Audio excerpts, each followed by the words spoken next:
Good morning or good afternoon, everybody, depending on your time of day. I have with me today Honorée. She is a strategic book author, author of 53 best-selling books with worldwide sales of $4 million. Also on a few talk shows as well. You can see her or listen to her on iHeartRadio about innovators and author and taking action, abundance for authors and taking action with Honorée. If you go on to Amazon, you can see that she has done the Miracle Morning series, as well as a Successful Single Mom series. So Honorée, how about a little background information on you and where and how did all this get started?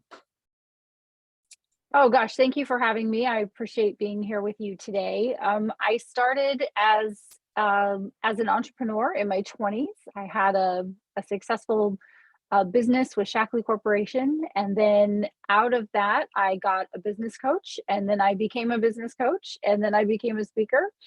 And then, of course, the differentiator for any coach or speaker to differentiate themselves with other coaches and speakers is to write a book.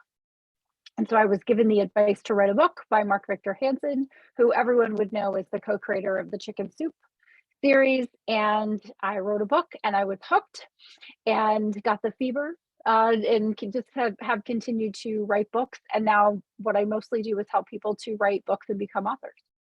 And you've created your own successful publishing company in the process. Yes, I have my own publishing company, and that's one of the things I recommend that people do is when they're publishing their own books, they establish their own publishing company to hold all of that IP and collect all of those royalties and income. So how do you help people when you're going about it and they want to write a book? They come to you and you take them through the entire process? I do have a level of that. Yes, I have a course for folks who want to learn the process and learn the psychology behind the process and have access to insight and information and tools and folks that can help them in the process, such as editors or graphic designers, right? And then I also have a couple of options where people who have more time or have more money than time will pay me to handle that on their behalf, including engaging a ghostwriter and all of the other team members in the publishing process. Excellent. So on with the ghostwriter, you help them just make their words so that they're more legible. I know when I wrote my book, I did that same thing, is that I can put words down in a book, but to make them legible that people want to read, it takes a little bit of expertise, and you have people that can help them with that. I do. So someone who does not fancy themselves a writer would use a ghostwriter, would delegate that entire process to a ghostwriter. The next level would be where someone writes their book, but they don't feel confident in the content or the structure or how those sentences are being written. And so they would use the services of a developmental editor or content editor. And then once you've got a manuscript, regardless of who wrote it, it needs to go through editing, at least one round of editing, and then a round of proofreading to make sure that it's a clean read for the reader. People really do notice that stuff. So it has to be good. That's amazing. Yeah. And then how about putting the book cover on? How do you go about determining what's the best, cover for the book that'll get people's attention? That is an art and a science all combined. I have a process that I've put together over the years of figuring out how to get a book cover that compels someone to want to learn more about it, especially now that we live in an age where they're seeing a book cover on just a portion of their phone, right? When you look at a book cover on Amazon on your phone, it's so incredibly tiny. So it has to fit into the genre. And it also has to stand out and be compelling, which there's a process to picking a title and a subtitle as well, right? So the artwork has to be good, the image has to be clear, and it has to compel someone to want to tap on it and blow it up and see it bigger and then flip it over and read about the book to see if it's the right book for them, right? So it's a process of figuring out what shelf it would go on in the bookstore or what page it's going to go on Amazon or iBooks or Barnes and Noble. As people are perusing, they're really going to notice a clean, clear book cover that looks amazing, and they're going to disregard unconsciously the book covers that don't get their attention, right? So if it's muddy, or it doesn't look good, or it looks self-published, right? If it looks like you did it in a weekend, then people are going to pass it by, and you have a micro millisecond to get someone's attention. And so that is really an important piece of the process, is making sure that you're putting it on the right shelf.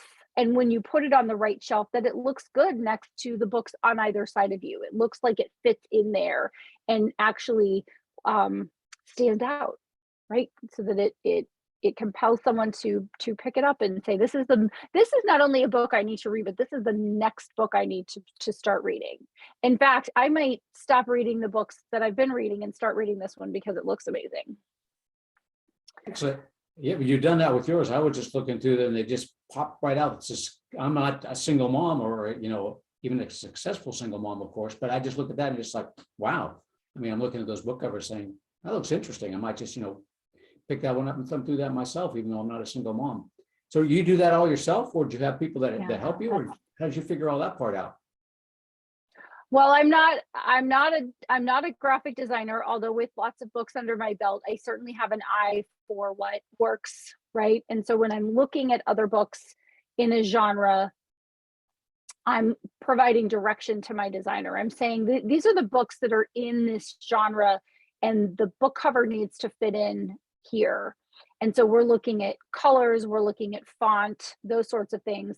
But then that's where I end and the designer begins, because I'm just not a graphic designer. So I wouldn't know the first thing about InDesign or Photoshop or any of those things, right? So that's where I have valuable team members who are educated and are creative in that way, and can take the book cover and really make it fit into what the promise of the book is, right? To help people to really understand that this is something that they need to pick up. Got it. And now, so they've written the book, you've got the book cover, you help them publish, and you do all this for people. So if people want to build their brand, build a book, you'll do it all. Yes. Now the book has to go out there and has to be read and picked up. How do you help those people at that point get everything done and get people to read it and build their business? Well, so here's the interesting part, Gregory, and this doesn't happen in the order that you just said it, although most people think that it does. So they think, I write the book, I pick the book cover, I publish the book, now it's time for marketing. But actually the marketing starts, in my world, with the blank page, because we want to bake the marketing into the book. We want to be leading people down a path of, hey, if you're a do-it-yourselfer, then we've put stuff in this book to really help you. The information and insights and tools contained in this book can really help you. So if you want to do it yourself, like in my book, You Must Write a Book, if someone wants to write and publish a book, they can read You Must Write a Book, and that'll get them 85 or 90% of the way there. But the difference is, for most people, is that everybody needs a little bit more information, because everyone's situation is specific and unique, right? So I can give general advice. Here are things to avoid. Here are things you want to make sure you do, those sorts of tips, right, inside the book.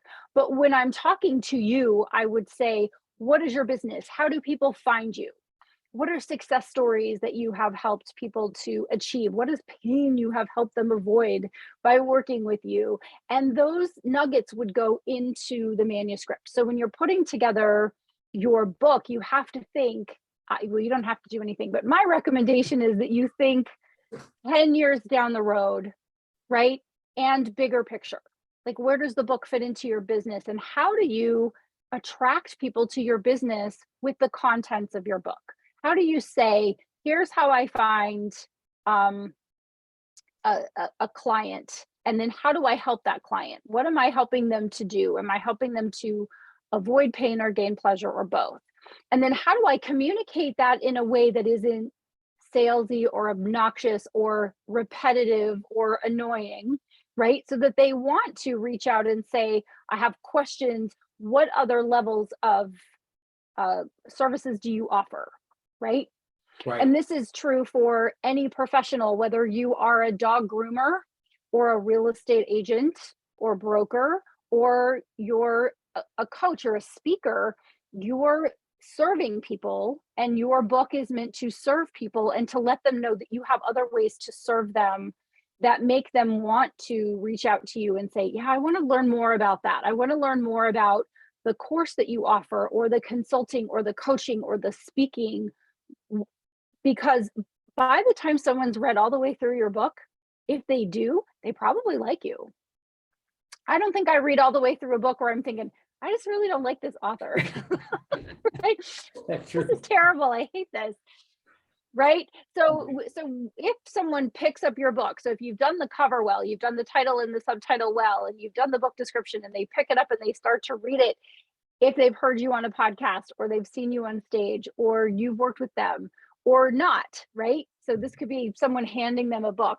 They're going to get a sense of your voice, your education, your experience, your authority, and also your sense of humor, right? All baked into your book. And so then that goes to creating that relationship with the reader outside of the book. So all of that happens in my mind when we're starting with a blank page, thinking about with the end in mind. What do I want a reader to do from reading my book? I want you to write a book. What do I want a reader to not do after reading my book? I don't want them to write a crappy book that doesn't sell, right? And then I want the right reader to say, I think you might be the person to help me. And that's what every author wants, right? You don't want to just have someone read your book, put it down and go, okay, that's nice. I get to check a box. I read a book. I can put it on Facebook, right? You want them to feel like they've started a relationship with you, like they know you, and they want to get to know you better. And they might want to engage you in what it is you do for a living. Perfect. So when somebody comes to you, they're looking to write a book, you're already thinking way down the line on that, and helping them say, okay, let's put some stories together. Let's reach out, talk to that one person, and then everything else will kind of fall into place as part of the writing goes towards the end. And then getting people. Correct. Yes. Good. And you've been doing this Yes. for quite some time now and done quite a few of them. So obviously you're very successful at what you've done. Yes, I enjoy it very much. It's my favorite thing. I went to take an author his books yesterday. I got the proofs of the book and I went to deliver the proofs of the book. And it was so great because knocking on the door, right? He said, oh, you just happened to be out at this hour of the morning. And I said, well, no, you live here. I wanted you to have these as soon as possible, like after the sun was up. Wow. So quite service. Yeah. Yes. Well, if I can, I deliver those books. That very, very rarely does that happen. Most of my clients, I never even get to meet in person. But this one happens to live about 20 minutes for me. So I was able to deliver that book in person, which was such a pleasure. Yes. That is, so not all books do they always go out on Amazon right away, and then later on they get into hard print or hardbound or paperback books? How does all that work? Oh, sure. So Amazon actually has print on demand options as well. So we usually simultaneously publish the ebook and then the hard version. So either a paperback, a hardcover, or both. And then also an audiobook if that's what the author wants. And I get the lawyer answer all the time. Like, how does all of this work? Well, it depends, right? The lawyer answer is, well, it depends. It depends on whether the author is looking to generate business just in their zip code or their area. Like if they serve a county, right? Then we're not so concerned about maximizing Amazon. But if someone can sell books worldwide, then we definitely want all three of those modalities available to prospective readers. And I made this mistake early on, is I was publishing print and audio. And then I thought, well, I don't really like print, right? I'm just an ebook person. And so I just published ebooks. And I had several people say I would read it, but I need a physical copy. And I went, oh, it's not about what I want and how I'm reading. It's about the reader.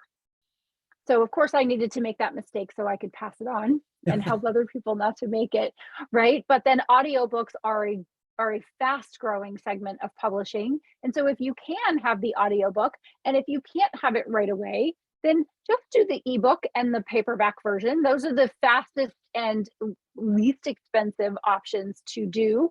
And then you can save your pennies, your dimes, and your quarters for producing an audiobook at some point. So you can get that out as well. And so then you have it in all different formats. And what I like to do is if I discover a book that I really like on audio, I go buy the print book because I like to sit and read it and highlight it. And that's my style.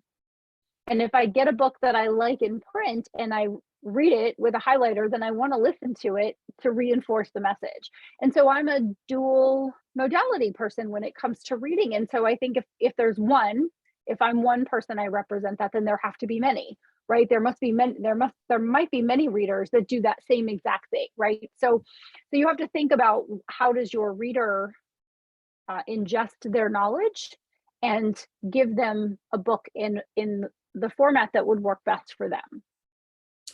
Very true. Yeah. When I was working in the corporate world all the time, it was audiobooks because I had an hour's drive. So audiobooks all the time.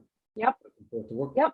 Yep. And so then you asked a question about just Amazon, but actually indie publishing now has no barriers to entry. So it used to be if you wanted to have bookstore distribution or independent bookstore distribution or even airport distribution, you had to go through a traditional publisher. And that is actually not the case anymore. I have an author we published in September. His book is Prepare for Medicare. It's for anyone in the US who's over the age of 65 and wants to solve the mystery of Medicare, which we did a really good job. I think I actually did my homework and figured out what plan I will need at some point, and he said I get an A+. So if I can do it, anyone can do it. But his book is in Walmart and Target and in his local bookstore and all through distribution channels that are available.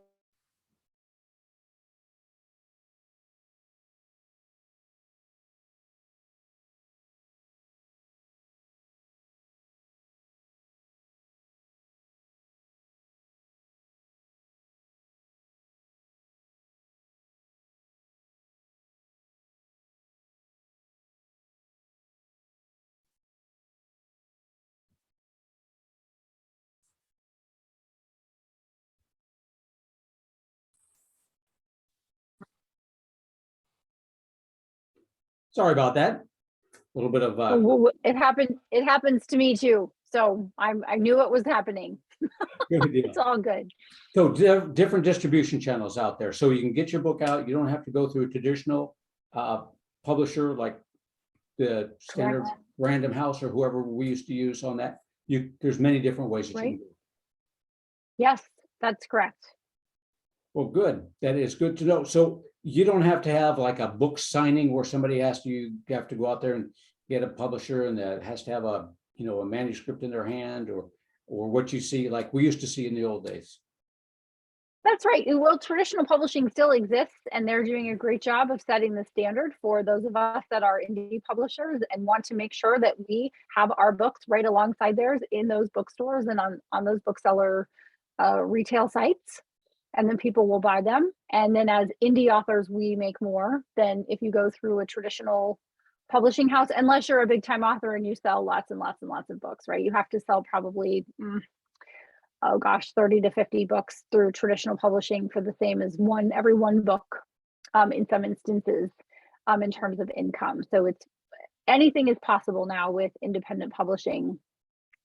And so you don't have to have a book proposal done. I have several ghostwriters that I work with who still work through traditional publishing, and they will charge $30,000 to $50,000 for a book proposal.